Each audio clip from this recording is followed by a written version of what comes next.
দেড় শতাধিক প্রাথমিক বৃত্তি পরীক্ষার্থীর ওএমআর শিট উধাও। ফরিদপুর সদরে প্রাথমিক বৃত্তি পরীক্ষায় অংশ নেওয়া ১৫৪ জন পরীক্ষার্থীর ওএমআর অর্থাৎ অপটিক্যাল মার্ক রিকগনিশন নম্বর হারিয়ে যাওয়ার ঘটনা ঘটেছে। এ ঘটনায় দায়িত্বে অবহেলার অভিযোগে সদর উপজেলা প্রাথমিক শিক্ষা কার্যালয়ের ২ কর্মকর্তাকে বদলি করা হয়েছে।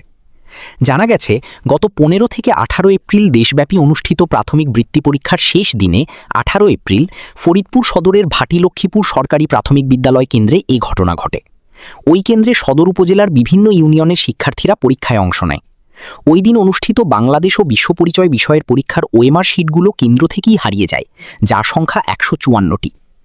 ঘটনার সত্যতা নিশ্চিত করে সদর উপজেলা শিক্ষা কর্মকর্তা ভারপ্রাপ্ত মোহাম্মদ মোশাররফ জানান, শেষ পরীক্ষার দিন এই ঘটনা ঘটে।